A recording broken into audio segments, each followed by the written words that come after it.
Okay, I wanted to give you guys some added depth on what we talked about today in class. So, what I really want to go into are basically the bottom four here.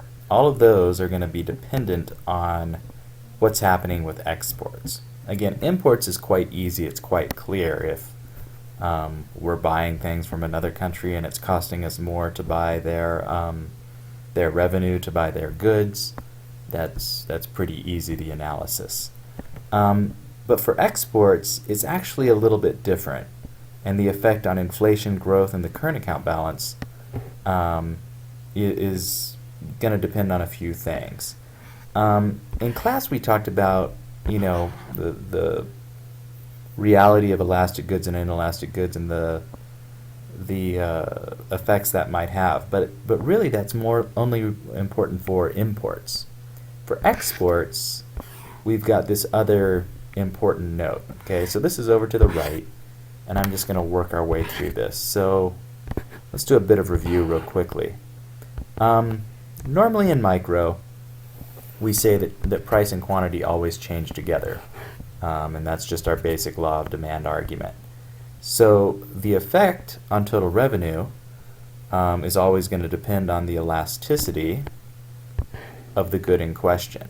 And we've shown this in lots of ways. I originally would have shown it to you guys on a straight line demand curve like what we see here, and showing you that down here the lower portion of the demand curve is more inelastic, and what we see is that when price increases, you lose A but gain C, therefore total revenue goes up. And again, if price goes up and total revenue goes up, or the opposite, if price goes down and total revenue goes down, then we're looking at the inelastic portion. And then the opposite is true here in yellow, same demand curve, but now with a price increase, we give up A to get C, so total revenue is going to decline. And again, if A is greater than C, or if price goes up and total revenue goes down, or vice versa, we're talking about an elastic demand curve. We could say the same thing by looking at just one price change on two different demand curves. So here we see the same price change, P1 to P2, or P3 to P4, on two different demand curves. And again, we see that A is greater than C, so total revenue is declining. A is smaller than C in the example on the left, so total revenue is increasing. So again, that's kind of the total revenue test, and it seems to be pretty relevant to our talk here for exporters. And the problem with this is you'd have to be pretty smart to even make the mistake that I'm about to tell you guys about. But you guys are pretty smart, so I better tell you about it. So let's focus in down here where it says number 2.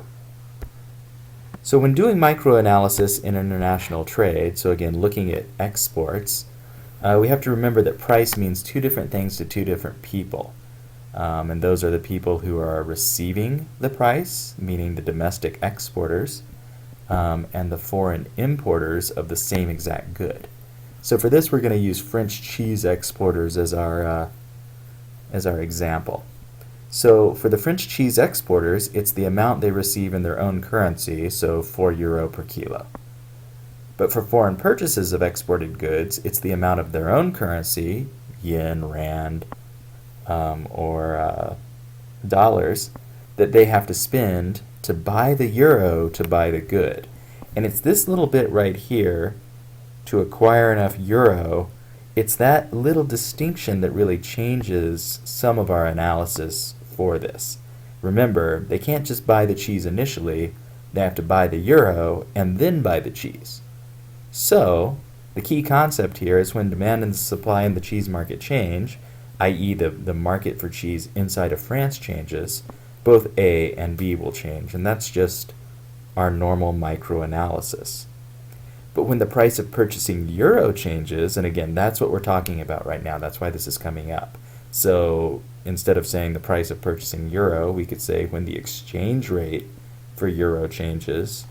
Well, that doesn't matter to the amount that the cheese exporters receive. That price is going to be the same. So if it costs you $5 US to buy 4 euro, well, they get 4 euro. The US importers might spend 5 to get 4, but these guys, the cheese exporters, still only get 4. If that changes to being $6 to buy 4 euro, well, again, for these guys, they're still only getting 4 euro.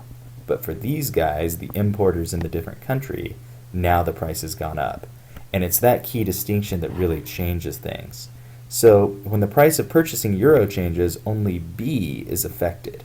And because A isn't, we get a bit of a different effect here. So number 3. So for exporters, the cheese exporters, when exchange rates fluctuate, the only effect they experience is a change in quantity demanded. They don't benefit or they're not hurt by the change in price. The price they receive does not change. So the elasticity of the product, like we talked about up there, the elasticity of the product really doesn't matter. It's irrelevant because they're not benefiting or they're not being affected by the change in price. So all they're really affected by is the quantity demanded. So total revenue will fall if quantity demanded falls, period. They're taking 4 euro and multiplying it by a smaller number than they were before.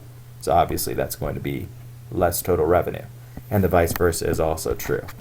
So to diagram this, we might do what we see here. And we see the euro is appreciating. That means that it's becoming more expensive to buy in other currencies.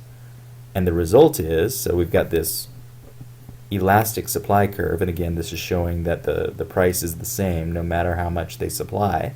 And again, it's really just a ceteris paribus thing. We're not making that argument. But because the euro is depreciated, the demand from the world, D world 1, has shifted to the left to D world 2. So quantity of French cheese being exported has decreased and total revenue has declined. So I guess in those terms, instead of receiving both B and A, they're only going to afterward receive B. Okay, hopefully this helps, and talk to you later. And then the last thing here is just to point out that this will be something that we talk about again soon.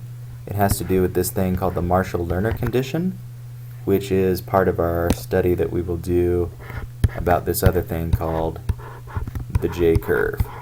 So maybe pay attention to this for future studies. Okay, goodbye, and this time I mean it.